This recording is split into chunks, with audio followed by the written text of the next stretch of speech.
It is Friday, it is December, and we have a slew of high school basketball action for you tonight, everybody. I'm John Relman, this is Trey Whitted, and this is the Full Court Press. Trey, my friend, conference play is here already. It seems to get here earlier each and every year. I know, you're right. It's crazy.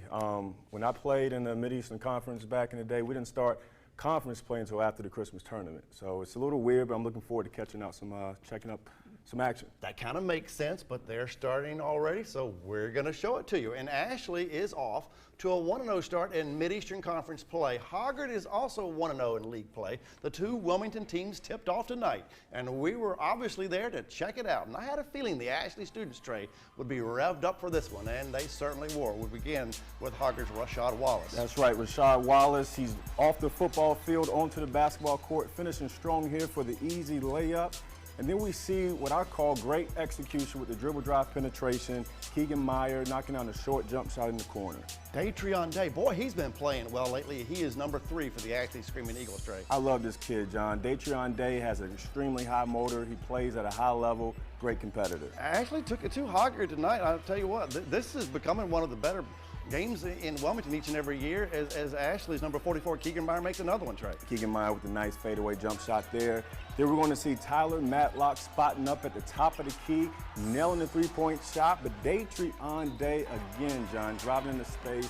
Beautiful fadeaway jump shot. Ashley led most of this game. Hoggard made it really close late in the second half, but Ashley pulls away at the end. Your final score is 51-44. The Screaming Eagles defeat the Vikings. All right, let's check out the girls' game from Ashley, Trey. Number 23 for Ashley is Morgan Carpenter, and she is going to be coming our way, Trey. Morgan Carpenter looked extremely motivated and determined to get to the basket. There she is, finishing for the 2. But then Blair Barefoot, look at her patience, look at her poise, spotting up, knocking down a three-point shot. Look at her make that shot. Blair Barefoot with 14 points tonight, 11 points this evening for Tara Poteet. There's Tara. Tara Poteet. John, I can recall endless hours she spent in the gym with Brett Blizzard working on that three-point shot, and it's looking great. I love it when Brett Blizzard gets a shout out on the Full Court Press. This one belongs to Hoggard, and it was not close. 57-30 is your final score. Our next stop is Topsail High School up in Hempstead. Topsail hosting the Laney Buccaneers, and we have a festive crowd, and we have Jarish Long connecting from long distance for the home team. That'll get the home crowd going, Trey, and a bit later it is Caleb Bloodworth of the Topsail Pirates in the white uniform. Caleb Bloodworth, great dribble drive penetration, excellent floater, easy bucket.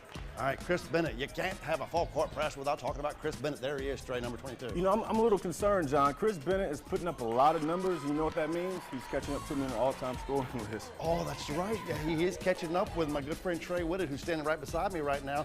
And now we have from the top of the crease, senior Hunter Cook. Hunter Cook doing what he does best. Third win in a row for the Laney Buccaneers this evening. This was not close. 53-33 is your final score. The Bucks are 1-0 in league play. Topsail drops to 0-2 in the Mid-Eastern Conference. Let's stay in the same gymnasium. It is the Topsail girls. Carmen Pirtle has the shooter's touch for the Topsail Pirates. There is Carmen, Trey. Oh, Carmen, yeah, that was a great shot. Great spacing. You got to love it. Topsail cheerleaders say we have to show Peyton Little, though. We're going to show a little bit of Peyton Little, and here comes Peyton right here with the rebound and the putback. Right place, right time, extremely fundamental. If you notice, she kept the ball up, didn't let it come down. 13 points for Little this evening. She's number 21. Lauren Cavendish is number 11 for Topsail, and this is a history maker, folks. Topsail, for the first time in school history, is a winner over Laney in girls basketball. 37-27 is your final score. Pirates win by 10 over the Bucks. Our next stop is Boiling Spring Lakes. It was colorful and fairly full on this Friday night. It is South Brunswick versus New Hanover. And we've got South Brunswick looking to snap their little losing skid, but it's kind of tough to do that when you're facing the New Hanover Wildcats, Trey. Oh, absolutely. And here we see Romello Williams and Josh Aldridge connecting here. They're old school teammates, been playing together for an extremely long time with the Wilmington WWAY. 10-point lead there for New Hanover at this point, and they stretch it out to a 13-point lead as it is a 19-6 lead for the Cats at that point. And now we've got Xavier Williams to Andrew Mosley. Mosley is a Cougar. And that's right. And this is what Andrew can do. He can stretch out the defense, knocking down three-point shots. We'll see him later on take it inside. Can you believe the Wildcats had a 17-point lead in the first half against the South Brunswick Cougars? Can you believe the Cougars would make a comeback in the second half? They they pulled within 1 point of New Hanover, Trey. Well, I'm not surprised. This is what South Brunswick does. I mean, they've really improved. They play hard. You see the crowd's energetic. It was a great game. When Mosley plays like that, the Cougar crowd is going to get energized, but you can only do it for so long, Trey. You can only do it for so long. At this point, they're getting energized. They sense a victory. They sense a win over New Hanover, but then Freddie Taylor says, not tonight. Well, you got to have a guy like Freddie Taylor on the floor. He can slow it down. He's really worked a lot on his outside shot. There you see him knocking down 2 3-pointers. Final score 69-54. The Cougars pull within 1, but the Cats win by 15. Dustin Dorsey covered this one tonight, and Dustin has a post-game report with Wildcats head coach Kirk Angel. Dustin Dorsey here at South Brunswick High School with head coach Kirk Angel of the New Hanover High School. Coach, it got close at the end, but you guys held on. Talk to me about this win.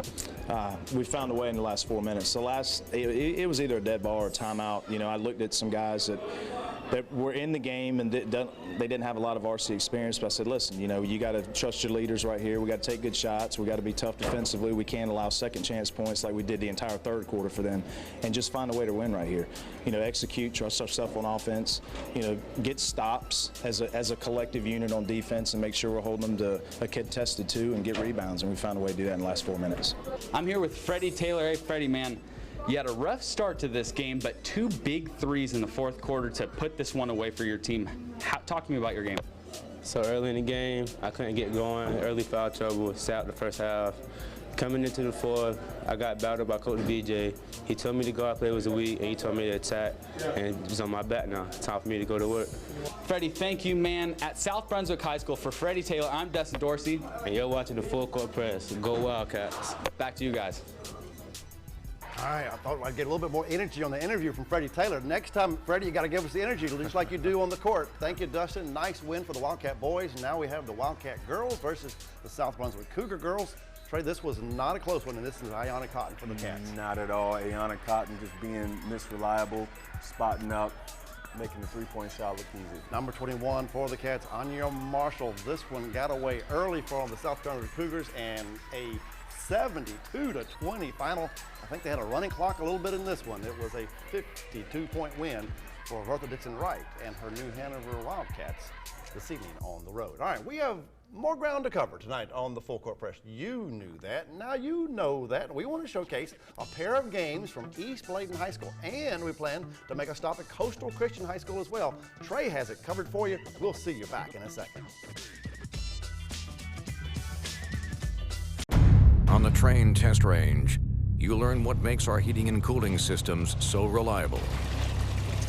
If there's a breaking point, we'll find it. It's hard to stop a train. Really hard. Right now at O'Brien, get special terms financing on qualifying train systems. Call O'Brien today and schedule your complimentary in-home evaluation or visit o'brienservice.com. O'Brien.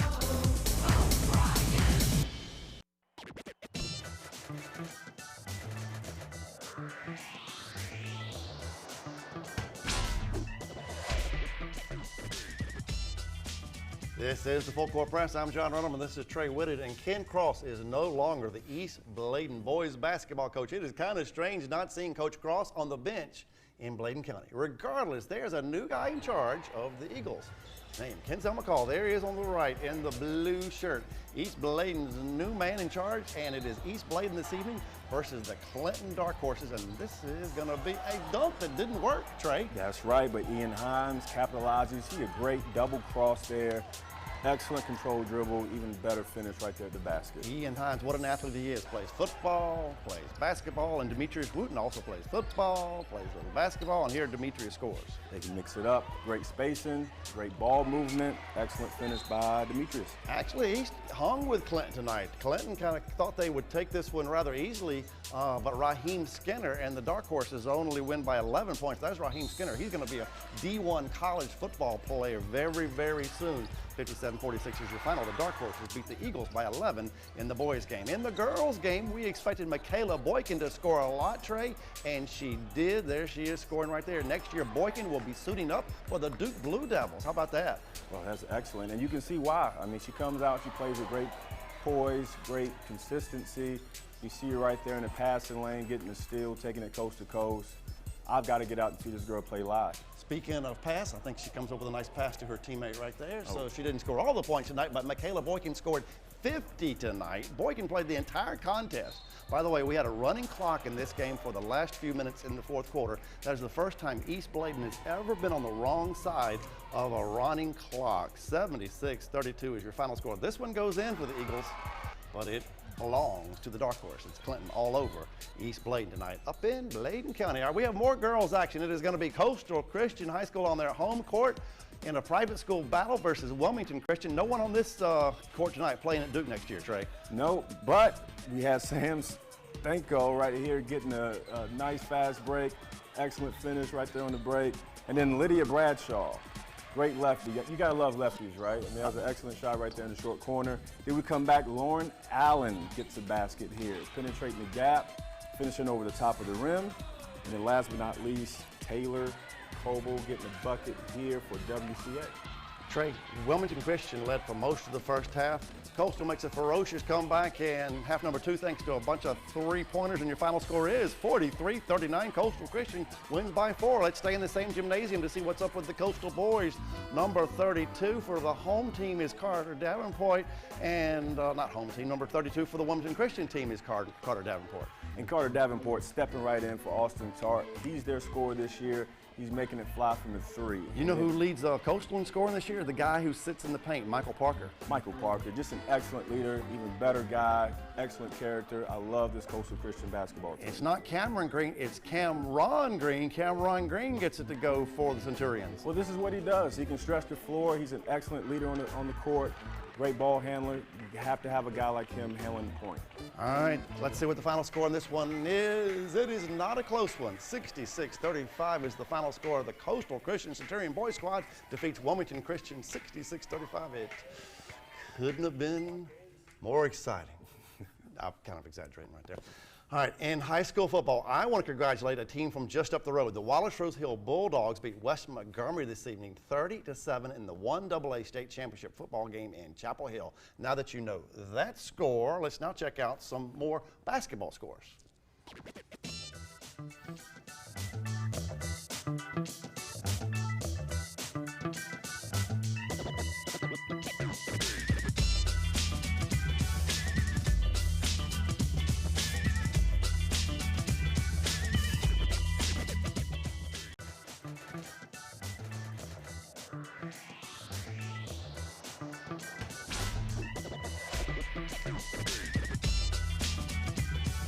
Love that music, by the way. It is Play of the Week time on the Full Court Press. Sean Kirk no longer attends Whiteville High School.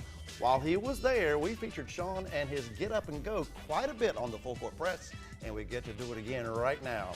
Sean is a sophomore at NC State. And Trey, this is just nasty. Hey, okay, Sean, that's what I'm talking about.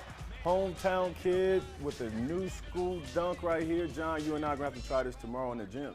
I mean, he knew it was coming. Yeah, absolutely. You know they practice this in practice. And like you mentioned, it was an assist to an assist. He kind of started the fast break with the lead pass. He kept running. Strong finish. It was awesome. I mean, State took it to the Appalachian State Mountaineers last night at the PNC Center in Raleigh, and Sean Kirk gets the dunk of the night. Last night and this evening on the Full Court Press, he has our Play of the Week. All right, that'll do it for tonight's Full Court Press. Next Friday, we'll be focusing on the Brogdon Holiday Basketball Tournament. Championship Day will be next Friday. You've played in this event before. You're going to be excited about what we're going to see next Wednesday, Thursday, and Friday? Oh, no doubt about it. I'll be there.